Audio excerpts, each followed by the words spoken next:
Welcome to Girl Talk with your host, Melissa Ann. Girl Talk is that show which discusses the real issues Black women face being a mom, a dad, a wife, a girlfriend, a sister, a co-worker, a therapist, or whatever hat Black women wear on any particular day. Why? Because Black women are just dope. Without further ado, here is your host, Melissa Ann. Welcome to Girl Talk with your girl, Melissa Ann. Listen, we are talking about dating tonight. We got a new face and a low crew tonight, but we're still going to have some fun. We got TMarie back with us, and we have Alysha P in the house. And boy, oh boy, we're going to get the millennial perspective. She cute. Yes. We're going to get the millennial perspective. She's looking just like her daddy, by the way. The millennial perspective of dating in these streets in 2021. And then, you get I'm 29, so you get TMarie's version, the older, the Generation X version of what dating in these streets looks like as well. Okay. But first, let's go ahead and have my guests introduce themselves. TMarie, you want to introduce yourself? Let me put that glass down. Yes, hi. I am TMarie. I am the author of No More Boyfriends, and I am a dating coach and the companionship connection coach, companionshipgoals.com. I am here to help you connect you with the love of your life without you going through so much hassle. You got about 400 hustles, but we're going to talk about most of them at the end. Yeah. So let's say what's relevant right now. And Alysha? I am Alysha. I am an intellectual property attorney based in New York. I practice at a big law firm. And that's all I have. That's all you need. That's all you need. So let's dig in. All right. So before Alysha joined us, TMarie and I had an opportunity to have a conversation, and I was like, there are no men out here. And she was like, that's because A, you don't go outside, and B, your pool that you're looking at ain't necessarily the right pool. So let's talk about that. So TMarie, say what you said to the people, and then I want Alysha to chime in because I know she's gonna be like, All right, so go ahead. We were speaking about earlier. You were saying like there's nobody out there, and I'm like, first of all, with that attitude, with that thought process, you're not gonna find anybody. Secondly, if you're not going outside, you're not gonna find anybody. You can't expect somebody to come find you in your house, behind closed doors, behind a mask. You're not going to find anybody. So you're not being active in your own dating prospect situation. And thirdly, sometimes we're a lot of times we're looking way over, or we're overlooking a group of men because of height, money, occupation, status, and we're not even looking at actually what these people have that are their values and that stuff. Because you said, I want to make sure they got teeth. Absolutely, you want them to have teeth, but can they work? Can they be blue collar? Can they be mechanics? all these women are looking past mechanics. They're looking past the blue collar. They're looking past the man that's on the garbage truck because they've already sized him up based on what they think his income is. Mechanics make amazing money. And then the people on the garbage truck and the electricians, they make great money too, and they got benefits, but you're not looking at them because what society is showing us now is a different type of man, these quote unquote high value men that everybody's going looking for. And the value system you should be looking for instead of the money should be the character. So, Alysha. It's like, yeah, okay. And that's why y'all not dating. I'm trying to tell you. I mean, if I was to be honest with you, Melissa, I kind of agree. As someone who, and you caught me at a great time because I actually just started dating again and being on the market.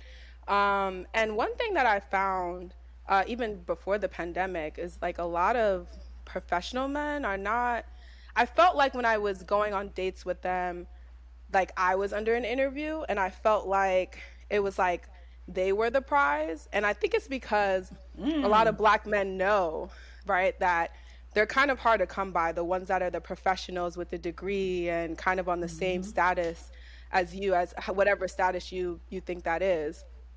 And I got annoyed with that really quickly. Like, you know, it was for me, I was going there with an open mind, just like, okay, great, you work for Deloitte, PwC, whatever. What else is there to you besides that? Because that doesn't impress me, because I'm successful myself. And I found that didn't really go well. So I'm really open-minded when it comes to dating. I don't really turn down people, you know, who are not professionals, who might be an electrician or a plumber. It's more about how you think, your ambitions. Like if you have other goals in mind, like that electrician, that plumber could want to start his own business, and there you go. We could do that. Let's do it. I'm a lawyer. I can help you out with that, you know? So I try to keep a very open mind. But at the same time, I'm not going to lie. It is hard to do that sometimes, especially when you're very successful and you're at a certain stage in your life that person may not be yet. And whether that's maturity, whether that's career-wise, regardless. It's being careful. Exactly. You're still cautious at the end of the day, because, you know, you just don't know. But that's a part of dating. That's a part of getting to know someone, and you just got to keep an open mind. So what we also said was, you said, you know, they felt like they're the prize. But yeah. I said to you, TMarie, that they have choices. They feel like they have choices. Very true. So they don't have to necessarily pick one. They can have a daggone Rolodex full of women. That's not just money. That's a mentality that a man has. When a man needs more, there's something that in him that's lacking. He needs that to feel something within himself. And a lot of times you will never be enough. You will just be a part. Yeah. And so you don't want to even be a part of that. And I'm joking. Like we talked about it. I said, you know, I'll date a mechanic. I have no problem dating a mechanic. I have no problem dating someone that rides the back of the garbage truck. However, they're going to have their teeth. They have to have hygiene. They're going to have to be able to have a conversation. Absolutely. Like, I like conversation. And if you can't hold the conversation, you dead on arrival for me. I completely agree with that. I'm very attracted to intellect too. So it's more about what you say, how you say it, and how you think than anything. By the way, it's 3 Geminis on the call, so it could be. Oh, is it? Okay. Oh, that's why, girl. We don't like stupid shit. Nope. We intellect. Nope. Oh my God. We can't even entertain a dumb conversation. Like, no. No. Nope. That cracks me up every time. But Alysha, would you say that your generation feels kind of the same way as you, or who are you seeing that your friends or your girlfriends or your peers are kind of dating? Where are you guys finding dates? I won't speak for all of my generation, but I do, at least with some of the other professional women that I've spoken to, specifically Black women, they kind of agree with the way that I view current dating right now and how some men are, especially in the professional world. But my friends, I mean, I have friends that are married, and they met their person in college, whether it was late in college or after college. And my friends that are married or in serious committed long-term relationships, I would say their partner is very equal to them, education-wise, just all around. So they ended up lucking out. I always say, like, where are their friends? Like, I can't find them. But I would say nowadays, like, a lot of millennials are using online dating, especially in the professional world. I know there's some big ones. I mean, not the Tinder, right? Although I've heard some people did find their husband on Tinder, which always shocks me. But like, there's some other ones that are considered a little bit more professional. Like, one comes to mind is Hinge, for example, that people use a lot to find people. So, I never even heard of that. See, I'm all out of touch with the dating websites. Oh no, which ones are? I hope you're not using the Hinge, Tinder. I did. Tinder, I'm a Plenty Tinder girl. of Fish. Yeah. Oh no. Plenty of Fish is horrible. Oh, no. It is horrible. I don't use any of them. I don't use any of them now, but I'm just saying, back in the day, that's when it was free. Plenty of Fish is the worst place you could ever go to find a man. Like the absolute worst. It is. Listen, I didn't even get any bites, so it don't matter. So my question, Alysha, is Hinge a paid? Is that you have to pay to be on Hinge? No, it's free. At least I didn't pay. I have a Hinge profile. I didn't pay for it. Hinge? Yes. Let me write that one down. Is it all types of men on there? Yes, I've met a lot of professional men on there. To be honest with you, definitely. I don't even think I want a from other apps. No. I don't blame you. Honestly, I go back and forth. I go back and forth. I don't. Years ago, I had a friend that said, "You dated both what? Both professional and blue collar." Well, why don't you like professional? Because the professional thinks that they are, again, like she says, they think they are the prize. They think that you need to be doing a whole full interview to see if you are good enough for them. And if they come with some money and a position, God forbid. And then you can't tell them nothing because they know everything. So forget trying to have a conversation about the meeting of the minds. They know everything because they feel like they are everything. So I can't even have a conversation with you. And if I disagree, something's wrong with me. So it's just something about people that have a higher position, the way they think about themselves, that won't allow them to even entertain the idea that somebody else may have a thought. I completely agree with that, TMarie. Even I would say that about blue collar as well. Like I think, and even to add to that, sometimes I find that in the beginning, they're okay with your career, right? And you being a strong, career woman and going after your goals. And then it's okay until it starts to interfere with what they want to do, because they also, right, are equally as ambitious and have their career goals and demanding jobs, especially in the blue collar world. And so then it becomes a problem. Then it's like, well, wait a minute. I know you have your career, but like, I got to go to this meeting. So who's going to do X, Y, and Z kind of thing? And so it can be tough. It's hard to find that person with the perfect kind of balance. And no one's perfect, but in my experience, it's very slim to none. It just seems like a full-time, it's like a full-time job. I know I don't go outside.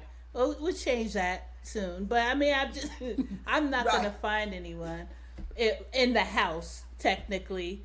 But there is another piece of me that lacks the confidence, because men have so many choices.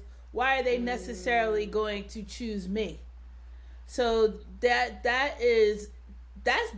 probably the worst part of it, is not having that confidence, because men, like you've said over and over, TMarie, men see when you don't have that confidence. They can feel when you don't have that confidence. I know you don't. TMarie, but Alysha, do you ever feel that way?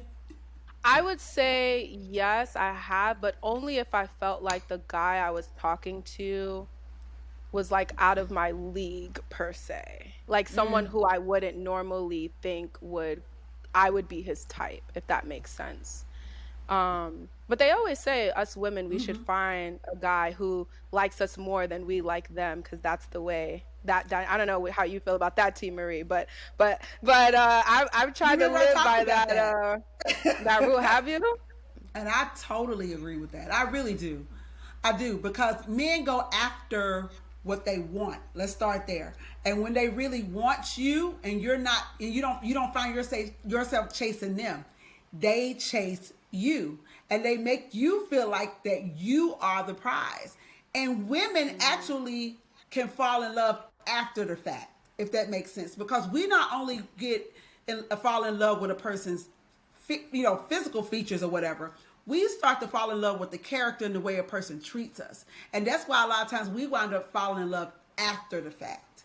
And so if you can get that person that likes you a little bit more and they start to treat you, you'll start to love them more by the way that they treat you and put you on a pedestal and want you to be their one. Well, the rub is when you get those guys, you be like, he on my nerves. Why he keep calling me? Why he keep doing all this? Why he keep doing all that? Some women you miss the blessing because you're not willing to accept that guy really, really likes you. Instead, you're thinking that they bugging you.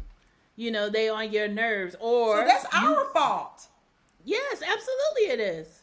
That's why I said that's the rub. Yeah. Like we want that guy to treat us well, and then when he shows up, oh, why he doing all that? Why he keep calling me? Why he do? You can't have it both ways. You can't have it both ways. No, you cannot. To speak on you talking about the confidence part, that's why it's important to have a coach or a matchmaker. It's more important to have somebody match you because they can rule out anybody that may not like you and bring you together with people who actually are looking for your type. So if you choose that option, I think more people should choose a dating coach or a matchmaker, somebody, and I'm a companionship agent, that's what I call myself, but because that way I have talked to the men and found out what they want. I've talked to you, found out what you're looking for, and I'm able to put you two together. So now the odd part is out of the way, and you can bring your confidence to the table. Let's say how much that costs, sis.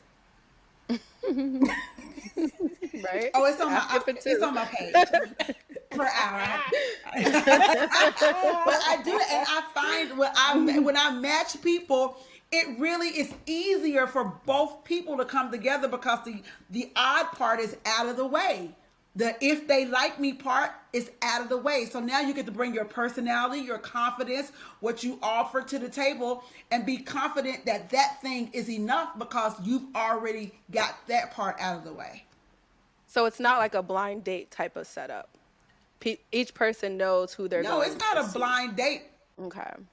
You just know that you're confident enough that I have your interest, your best interest at heart. I know what you're looking for, what they look like, all of that. And I've matched you with somebody that fits your profile. And it's not just going to be just one, because I don't believe in just matching one person with one person in the beginning. Oh, yeah, you talked about it. You got to listen to the other podcast, Alysha, where she talks about no more boyfriends, where you don't have to date just one. We sometimes think we have to do that. Oh, that's me today. I got out of that quick. I'm dating multiple people at one time because now at this point you run out of time. It's like, look, I just need to quickly go through. So what are you ladies looking for? Are you looking for marriage? Are you looking for companionship? What are you looking for?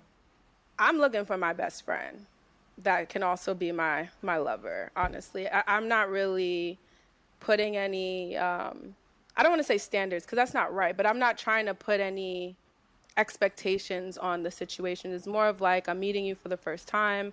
Let me get to know you. Let me see if we can build a friendship first.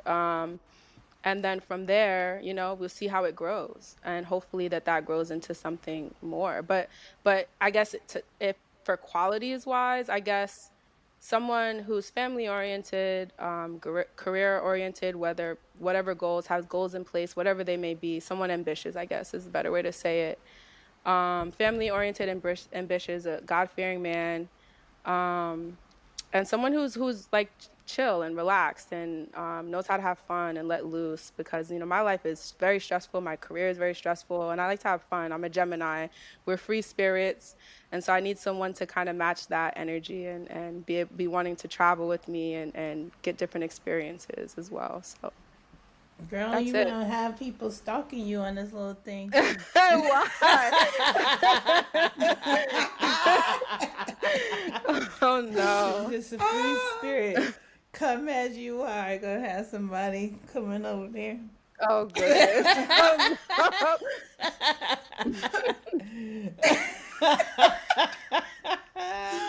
What about you, TMarie? But for me, The difference is Alysha is in her younger ages. I'm in a different stage. And a lot of times the stage where you are in life dictates what you're looking for in life. And it also dictates your patience. Like where she has no expectations, I have expectations. And really she has expectations too. She named them, God-fear and all these other things. So with those things, there's a way you expect that person to come across and be, or you wouldn't be looking for that. I have expectations. I expect you to be who you said you are. So if I meet you and you tell me you're whatever that is and I'm attracted to that, I expect you to be that. Not perfection, but I expect you to fall in line with what you said you were going to do, right? So if you said you were going to make dates, and start stuff up or whatever, I expect you to do that. You know, I expect you to be a leader who, if that's what you said you're going to do that because that's what you said. Now, if you mess up one time, okay, that's cool. I don't throw the whole bucket away because of that. But I do hold you to your standard of who you said you are. And too many times when we don't, that's when we start allowing things to happen and we start accepting stuff that we normally wouldn't because we like him. He's like, we want to get to know him. Let's give him a chance. I don't have that kind of patience anymore. Got it. Yeah, that makes sense. So we got a few minutes left. Yeah. I got a question for both of you. What is your worst dating story? Oh, gosh. My worst dating story? I know mine, child. Oh, go for it. The fool pulling up, supposed to have been 5'10" or 5'9", it was 5'3", and pulled up in a little car this tall. And that was the worst. And I know I'm short, but you get out of there looking like a son. And you have to get up on the stool. So how'd you get out of it? And then you didn't look like what you're supposed to look like. Right. Girl, listen. I don't ever get out of it. I eat. Okay? I'm going to eat and drink and make you think you had the best time ever. Then I don't talk to you no more. People know that I am a food digger. I will eat on your ass, okay? I will.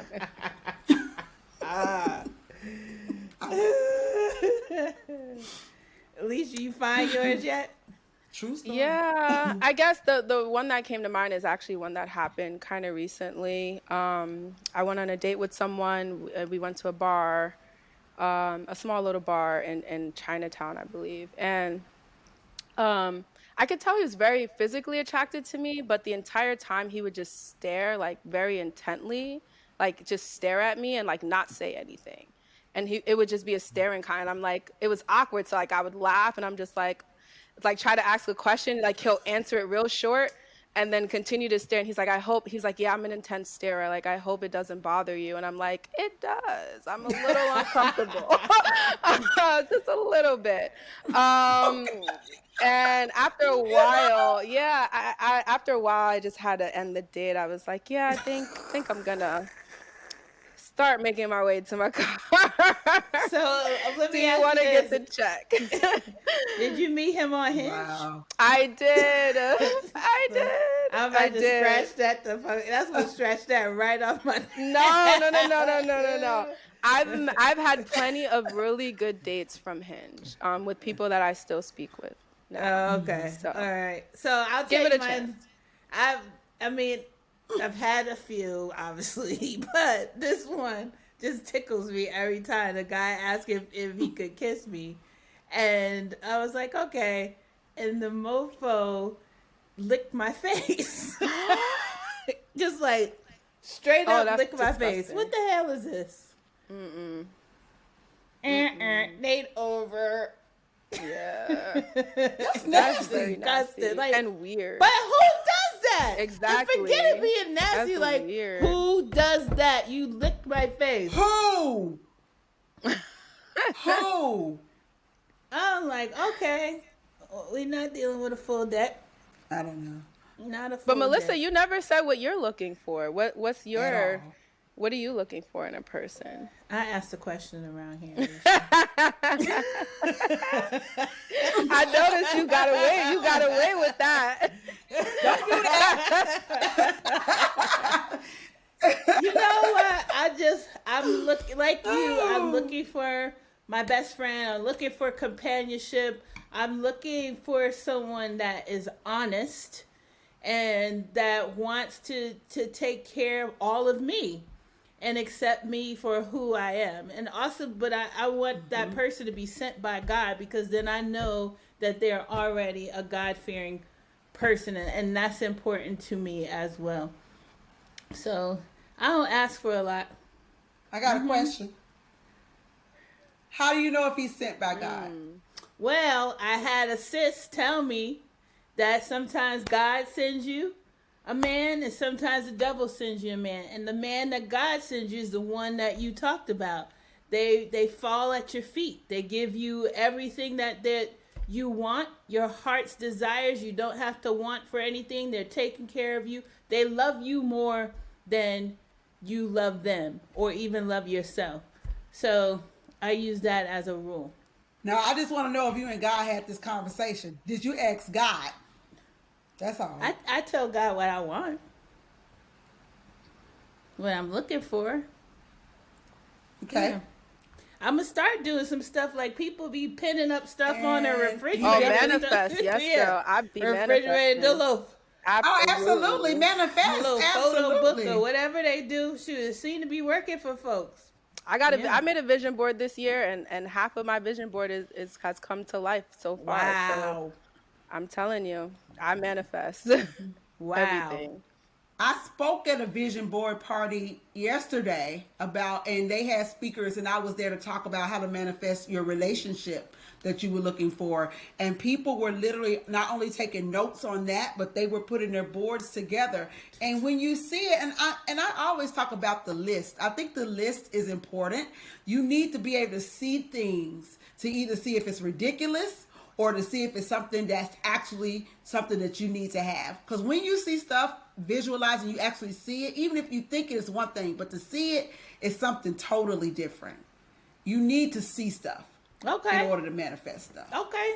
I'm going to take notes on that and put together a little vision board, photo book. Like I want to put like the photo book with my ring that I want, the dress, and all of that stuff. I'm put time in there that I need to be married by, all that stuff. That's what they did on a poster board. Well, I'm going to do it. So, ladies, this is our time. It has been fun. Alysha, I hope you had fun and that you'll come back with the rest of the crew. We got some hard folks. They would have questioned you. I'm happy to come back. Thank you for having me. This was fun. Yeah, we'll definitely have to have you back because this was really, really fun. So, TMarie, you have some extra hustles, or first of all, I want to tell you that I'm very proud of you for what you're about to show everyone, because what you've accomplished is just, I don't know. What I really, and I went to your birthday party, and I really wanted to. I look back at your daughter, and I'm like, do you see what this woman is doing? What an amazing role model you are for your kids. Like, I don't think they understand. They'll understand later what you're accomplishing. But without further ado, I want you to talk to what you have and where you're going and just all of the awesomeness that you are showing the world. That was very sweet. That was sweet, Melissa. Thank you. You're welcome. So this is my wine. I am a beverage owner. I own and have helped my crafter create it, Tasty Moscato. It is a wonderful blend of grapes and a little vanilla, and it's 15% by volume. I was very active in creating the flavor and the taste. I actually created the label, and I wrote out the bio on the back about what the wine is. But even sometimes for me, it's amazing because I think my kids think it's easy because I'm always coming up with stuff. You know what I'm saying? And so they don't know the work that went into doing this.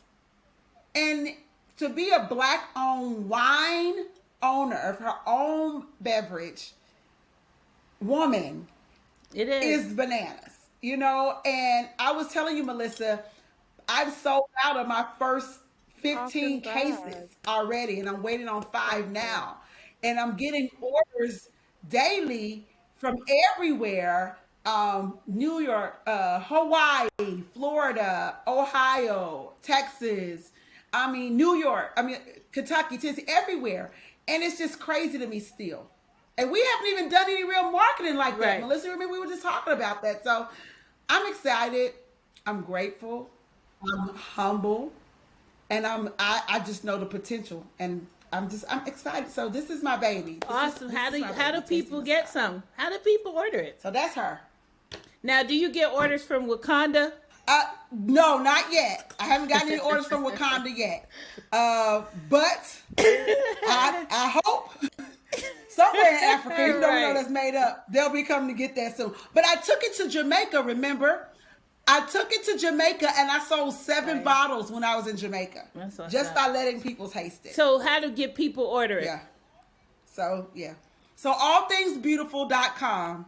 Allthingsbeautiful.com. All things beautiful. Because the T is my signature. That's my name. So allthingsbeautiful.com. Nice.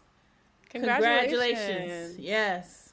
Thank you. Thank you so much. Thank you. And Alysha, a Black female lawyer, unicorn on the planet. We are proud of you also. I know that I am. And your parents are, and just keep doing what you're doing. And a brilliant girl. She's humble, but smart girl sitting there. Listen, it's been a pleasure engaging with you ladies. Like I said, Alysha, I hope we do it again, and we hope that you enjoyed this YouTube episode. And as always, I see you because I am you. You have just listened to the Girl Talk podcast with your host, Melissa Ann. Subscribe to our podcast on iTunes, Spotify, or Google Play. Until next time, remember, I see you because I am you.